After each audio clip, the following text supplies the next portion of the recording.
This fight I fought and I got knocked out, my first and only ever knockout loss, and then my only back-to-back loss as well. So for me it was a lot of learning. But I'm glad it happened because I wouldn't be here where it was. And even the same guy now he watches all my fights, and every time I fight, like clockwork, he'll try and put something out like I beat this guy. But I've never ever watched any of his fights ever. So at the end of the day, no one knows who the fuck he is, and he's gonna be that guy when I'm world champion, when I'm a legend. He's gonna be at some pub talking some shit about I beat that guy one time, trying to get a dick sucked from a crack whore or some shit.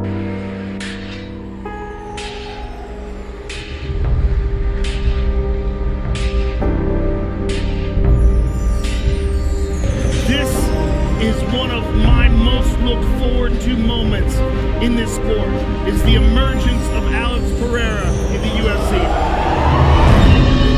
Weighing in at 186 pounds, fighting American, by way of Sao Bernardo do Campo, Sao Paulo, Brazil, presenting the former glory kickboxing champion, Alex Poatan. How good is that? March 3rd, 2020. Israel Adesanya is on top of the world. He's the UFC middleweight champion. He's undefeated in MMA. He's one of the biggest stars in the entire company. He's walking into arenas like an anime villain, dancing before title fights and styling on people inside the cage, making it look easy. At this point, Izzy wasn't just a champion. He was the guy. The new face of the middleweight division, the striker everyone was talking about, the kickboxer who came into MMA and made it look like the sport was built for him. And then, in one interview, he said something that would completely change the rest of his career. While talking about his old rival, Alex Pereira, Izzy basically dismissed him. Although Pereira had beaten him twice before, once by decision and once by knockout, in Izzy's mind, that was the past. That was another sport. That was another life. He had moved on. He had crossed over onto the UFC and become a world champion, while Pereira was still trying to find his way. So he taunted him, saying that Pereira's biggest accomplishment was and would always be beating him in kickboxing. And that was his mistake.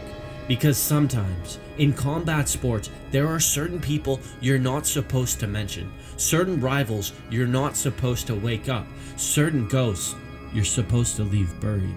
And with that one interview, Israel Adesanya may have accidentally done the worst thing possible.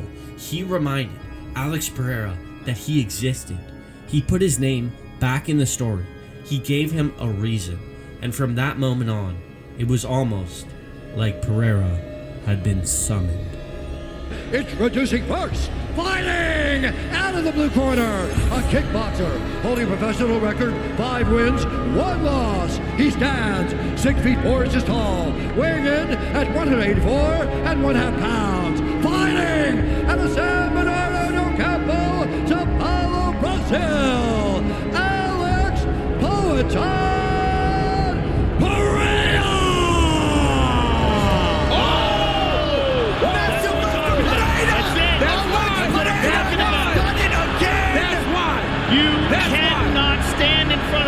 Can't play with that dude, that man. Power is different. It's extraordinary. Can't play with this dude, man. Coming to a top 5 near you shortly, and perhaps the next middleweight title challenger, Alex Pereira.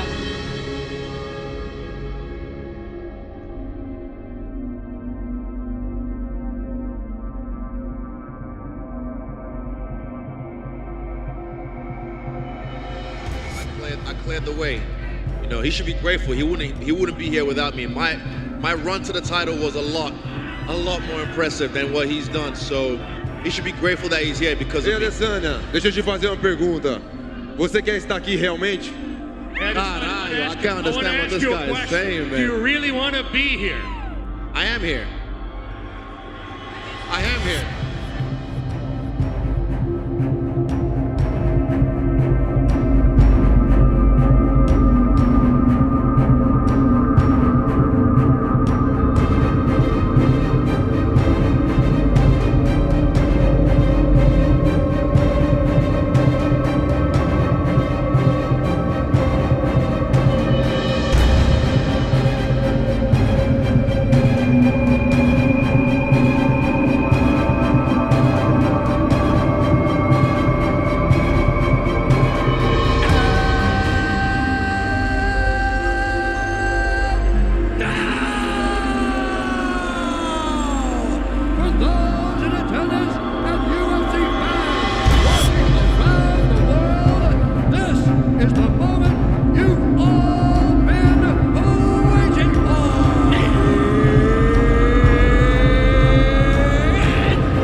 did it again. He did it again.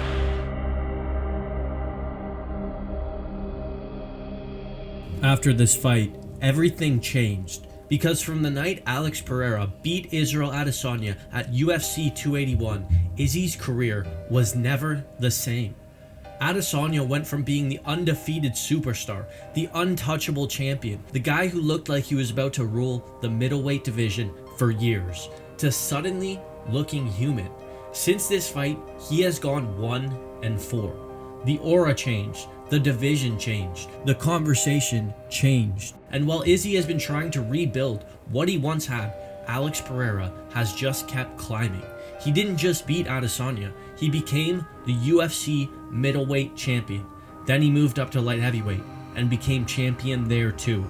And somehow, the guy Israel said would always be remembered for beating him in kickboxing went on to become one of the biggest stars in the UFC. A 2-division champion, a knockout machine, a global superstar, a fighter who reached heights that even Israel Adesanya never reached. And now, on June 14th, Alex Pereira has a chance to do something nobody in UFC history has ever done.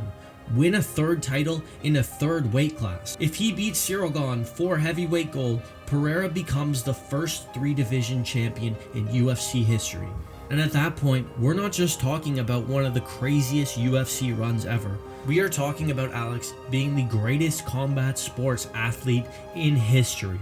And the craziest part is, the whole thing can be traced back to one moment, one interview, one comment that would summon Alex Pereira to the top of the mountain.